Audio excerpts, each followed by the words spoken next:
La scène d'ouverture du film montre un couple qui a du mal à joindre les deux bouts et subit les critiques de leurs amis pour la viande de mauvais goût qu'ils vendent dans leur boucherie, ce qui ne fait qu'accroître la haine que leur veut leur fille. Toutefois, quelque chose semble être arrivé au couple car soudain, une longue file de clients se forme devant leur boucherie alors qu'ils font la pub d'une toute nouvelle viande exotique qui n'a jamais été vue auparavant.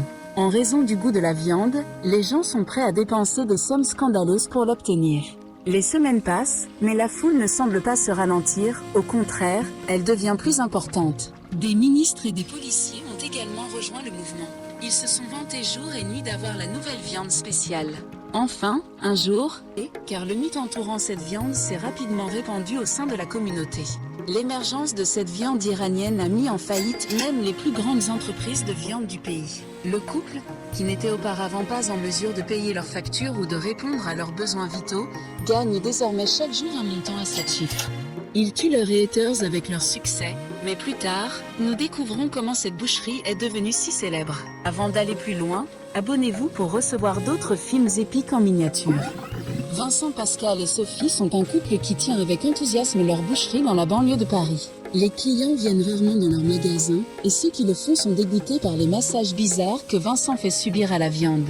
À première vue, la vie du couple semble aller comme sur des roulettes. Mais à l'intérieur, les choses sont totalement différentes. Vincent s'avère préférer son chien et sa viande à sa charmante épouse. Un jour, le magasin Vincent se lance à leur poursuite dans un accès de rage et parvient à immobiliser l'un d'eux au sol. Il enlève alors le masque de l'activiste et tente un uppercut au visage. Mais les autres membres du groupe vegan arrivent aussitôt et le sauvent. Plus tard dans la journée, leurs amis Stéphanie et Marc leur rendent visite, découvrant que Stéphanie et son mari Marc possèdent également une boucherie prospère qu'ils aiment bien afficher devant leurs pauvres amis. Après, faut voir si on ouvre une quatrième boucherie ou pas. Quand je vois qu'en moyenne, on gère 2 tonnes de viande par mois, par point de vente. Sophie pleure devant Stéphanie dans la cuisine, lui disant qu'ils sont sur le point de faire faillite parce que la banque a refusé de leur accorder un prêt. Stéphanie, qui tente d'abord de réconforter sa copine, ne tarde pas à se vanter de la prospérité de la boucherie de son mari. De son côté, Vincent évoque la scène précédente où son magasin a été vandalisé. Marc semble avoir vécu une expérience similaire, mais se moque de Vincent pour ne pas avoir mis en place des mesures de sécurité, et a besoin d'un homme qui mettra en valeur son côté féminin. Avec tout son chagrin, mais étant l'homme sage qu'il est, Vincent lit autrefois endommagé son magasin.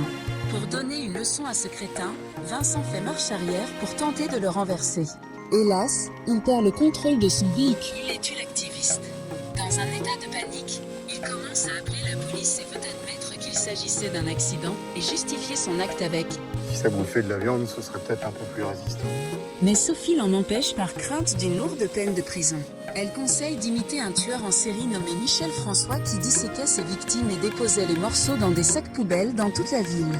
Bien que Vincent soit conscient que sa femme regarde trop de séries sur les tueurs en série, il accepte néanmoins sa suggestion. Madame Coignard, une cliente régulière, entre dans le magasin alors qu'il s'efforce de trouver la viande manquante.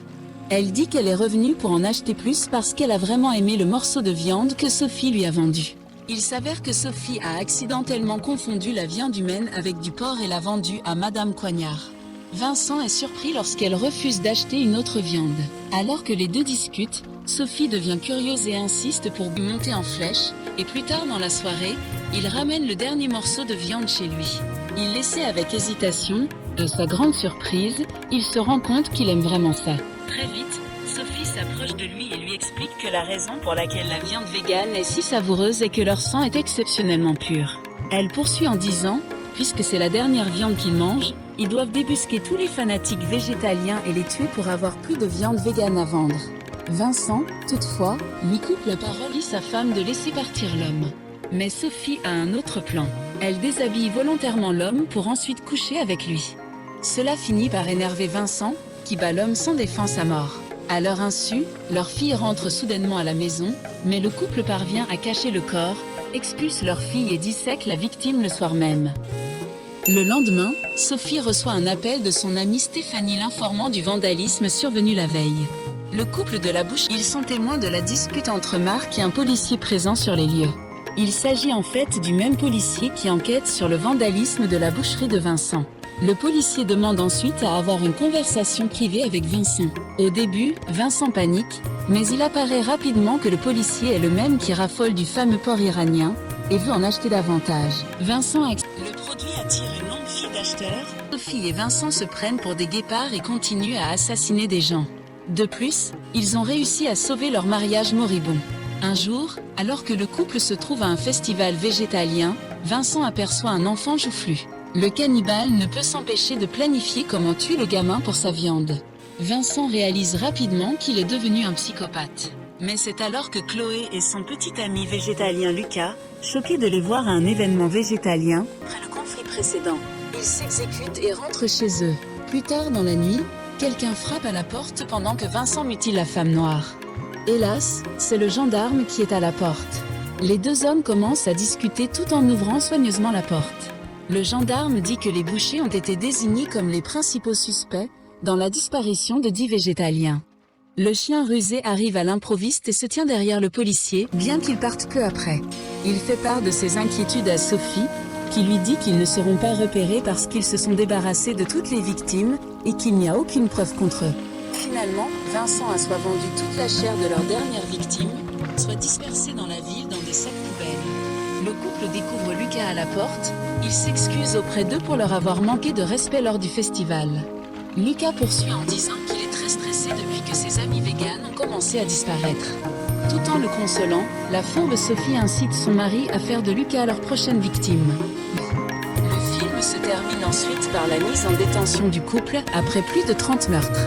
Il a été révélé que Marc et Stéphanie ont été les premiers à alerter les autorités après l'incident du pacemaker, ce qui a finalement permis d'appréhender le couple de bouchers. Sophie et Vincent sont condamnés à mort pour la gravité de leurs actes. N'oubliez pas d'aimer nos vidéos, de donner votre avis sur le film et de vous abonner pour recevoir les futurs films épiques en miniature.